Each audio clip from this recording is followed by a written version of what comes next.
ကျမတို့လူတွေရဲ့ဘဝကိုကြောက်ဆုံးစေတဲ့အကြီးမားဆုံးသောအရာကဘာလဲဆိုတော့ကြောက်စိတ်ဖြစ်ပါတယ်ကျမတို့ကဘေးရန်ကြောက်ပြီးဆိုရင်ကျမတို့ကအချင်းကြရဲ့ကိုမလုပ်ရဘူးမတွားရဘူးကျမတို့အုံနောက်ထဲမှာကျမတို့ရဲ့တွေးစိတ်ထဲမှာကြောက်စိတ်တွေနဲ့ပဲမြင်နေတဲ့အချိန်မှာကျမတို့ကဘေးရန်မှမလုပ်ရဘူးဒါကြောင့်မို့ကျမတို့ကကျမတို့ဘဝကိုတကယ်ပြည့်စုံအောင်မြင်ချင်တယ်ဆိုရင်ကျမတို့ရဲ့ကြောက်စိတ်ကိုဖြေရပါမယ်ကျမတို့ဘာလို့ချင်တယ်လဲ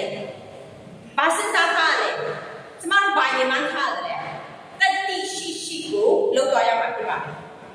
ကျမတို့တတိမရှိဘူးကြောက်နေပြီဆိုရင်ကျမတို့ရဲ့ခက်ခဲမှုတွေကိုကျမတို့မကြုံဖြတ်နိုင်ဘူးဒါကြောင့်ကျမတို့ဘဝအောင်မြင်မှုဆိုတာမရနိုင်ဘူး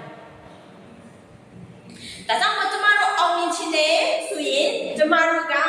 ကျမတို့ရဲ့ကြောက်စိတ်ကိုဖြောက်ရမှာဖြစ်ပါတယ်ကိုကဒါမှဖြစ်လို့ကြောက်နေလေတကယ်ကိုကြောက်စီရာကောင်းတဲ့အရာလားဆိုတာကိုကအဖြေရှာရမှာဖြစ်ပါတယ်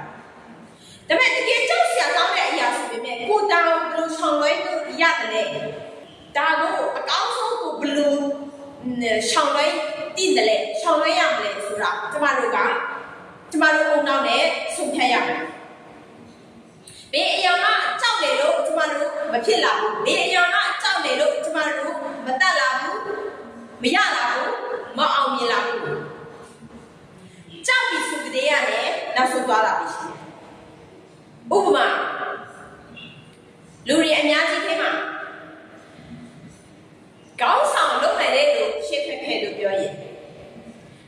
ရှေ့မထွက်လာတဲ့အပြင်နောက်ဆုတ်သွားတယ်ဘယ်သူမှထွက်မလာရဲ့ဘူးလေလူအများကြီးထဲမှာကောင်းဆောင်လုပ်တဲ့လူထွက်ခဲ့ဆိုရင်အဲ့ဆိုရင်အကုန်လုံးကရှေ့ထွက်ဖို့နေတာနောက်ဆုတ်သွားတယ်ဆိုရင်အဲ့မှာနောက်မဆုတ်ဘဲနဲ့ကြံခဲ့တဲ့လူကကောင်းဆောင်ရွေးလိုက်တာဘာဖြစ်လို့လဲသူများကြီးက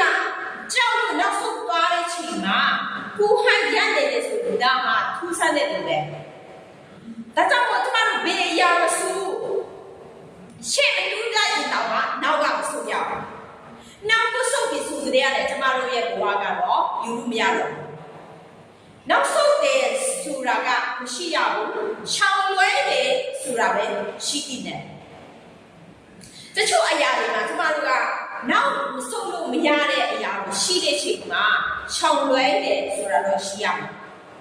ဒါပေမဲ့ကျမတို့ဘဝနဲ့ပတ်သက်လာရင်တော့ကျမတို့ကနောက်ဆုတ်တယ်ဆိုတာဘယ်တော့မှမရှိရဘူးရှေ့သွားတယ်